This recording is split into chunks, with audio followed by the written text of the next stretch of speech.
Hey everybody, Sean Holsinger here from holsingersflyshop.com. Tying you a cool wet fly pattern today. Been doing a series of wet fly patterns lately, and this is a really cool one. This one's called the Green Haze Soft Hackle Caddis. Found it online, and I thought, man, that's a cool looking fly. It's going to be one I'm going to use as an attractor pattern. Probably one I'm going to put as the point fly on the end of my leader, put a natural whatever's coming off up on the top as my dropper. I will fish this during the Granum hatch. I'm going to try it during the Granum hatch. I think it will work well for that. Maybe if you want to tie it more for the Granum, use a natural pheasant instead of the golden pheasant that I use in this video.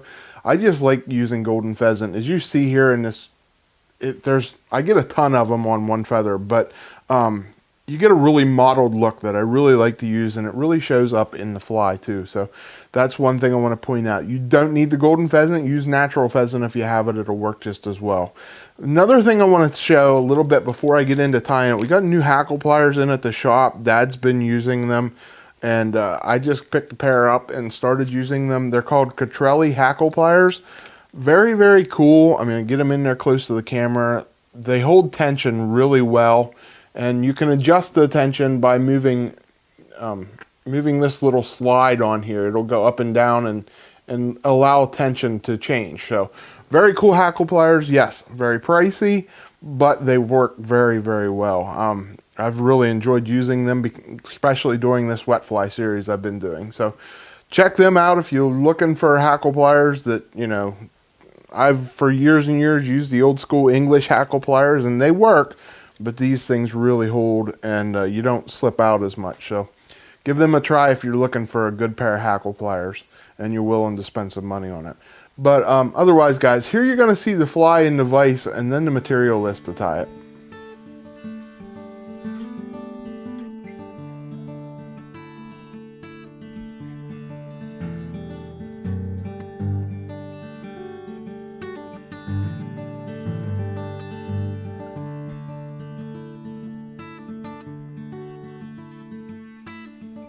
Alright, here you see the Green Haze Soft Hackle Caddis in the vise. Really cool looking fly. Let's get into tying it. For a hook, I am using a Firehole 718. This is a size 16. You can tie it smaller, tie it bigger, whatever you want. For thread, I am using some Olive 12-aught Nano Silk. Just like this stuff, it's really strong, and you can get it thin too. You can get a thin body with it. Next thing I'm going to put on is some fluorescent chartreuse Antron yarn. So I'm just going to tie it in here in the middle, and then I'm going to wrap it back slightly around the bend. Alright. And then just bring my thread back forward, and we're going to make just a little hot spot butt back here is what we're using this fluorescent chartreuse for. So I'm just going to wrap about 3 turns on there, 3 or 4, get a nice little hot spot built back there, and then we're going to cut this off and save it for the next one. Now I'm going to put on my rib for this fly, and I see I got a little tag here, so I'm going to cut that off. My rib for this fly is a piece of chartreuse brassy ultra wire. I'm just going to tie it onto the side here closest to me. I just tend to tie it onto the side. That's, I don't know, what I've always done. You could tie it on whatever side you want.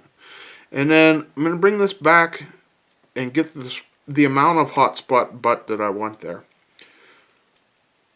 Now, the next thing I'm going to use is golden pheasant tail. I love golden pheasant tail because of the colors in it, and but you can just as easily use natural pheasant tail. It's a lot cheaper, for sure, but I like the color scheme that the golden pheasant will give you. So I'm going to come in here and I'm going to cut the tips off so I get a nice even area to tie down to. And then I'm just going to tie this on, and I'm going to wrap it back there to that green butt. When I get back there, I'm just going to bring my thread forward, and we're going to make our abdomen out of this. So we're just going to make nice side-by-side wraps here. And I'm going to wrap this up to about a little bit better than 2/3 of the way. Alright, once I get it up there, we're just going to tie it off and then trim the tags off here.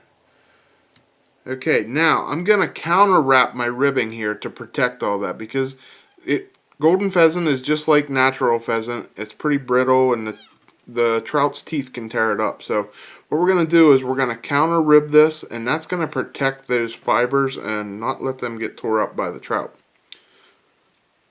So we're just going to tie that off there then, and I'm just going to helicopter, just spin it around there a couple times and it should pop off for you.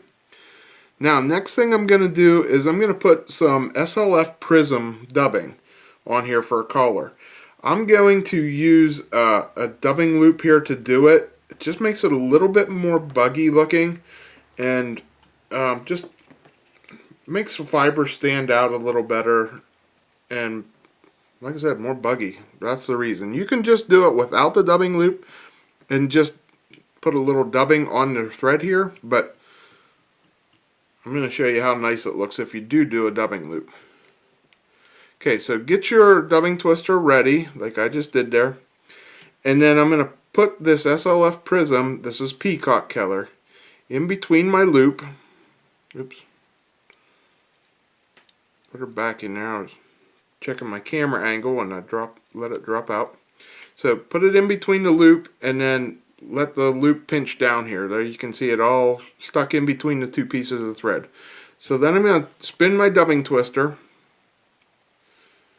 and let that make a nice little noodle, and you can see how it all stands out and makes it real buggy looking. So we're just going to wrap this forward, make 3 or 4 nice wraps here, and then tie it off. Now, if I was to just dub that onto the thread, it would have made a nice tight thorax, which is great, but I wanted this just to be a little bit buggier. You can see without combing it out or anything, it just makes it really nice and buggy looking. So, clean this up a little bit here at the head, and the last thing I'm going to put on this is a pheasant tail fiber.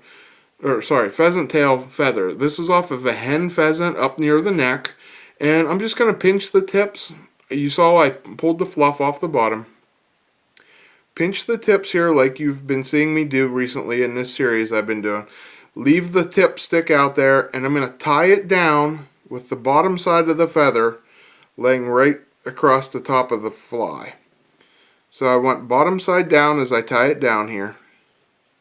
I'm going to tie it down right up there behind the eye. And then I'm going to come in and snip off the tip. Now I'm going to use those new hackle pliers I told you about here at in the intro, and I'm going to stick them on there, and I'm just going to twist my hackle right around the hook shank here. It'll only get about 2.5, 3 turns, and we're going to have a nice, very nice hackle. I love using hen pheasant for wet flies. It's one of my favorite hackles to use. It's a little bit more forgiving, more durable than partridge. Partridge looks great, but this is a little bit more forgiving. Now you see here I got one standing up. That's fine. We can either trim it off, or I can just pull it back with my fingers and wrap it down. That's what I'm going to do. So wrap that down. I'm going to keep my head small and tie this off with a whip finish.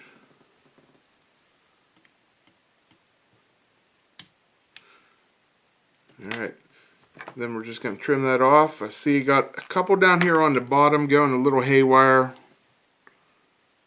Just trim that off, make it look a little bit neater, and then I'm going to put just a dab of head cement here, or Solarez Bend Dry in my case.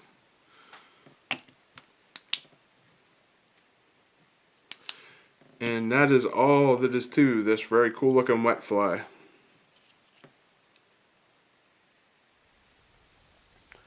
Alright guys, hope you like that fly. Very cool fly. You know, and easy one to tie. When you have some experience tying wet flies, this one's not going to challenge you that hard. and it's going to give you a cool looking pattern. I tie it in a 16 with that 7/18 hook. It allows me to tie it a little bit bigger. 16 maybe a little big in my area. I would maybe go for an 18 or a 20. 20 would be a little hard to get this all on the hook. 18, 16s on that 7/18 hook is going to be the perfect size for me, I think. And I really like how it turned out. And I'm going to fish it this summer. I'm looking forward to doing a lot more wet fly fishing, and this is going to be one that I'm going to throw in at them.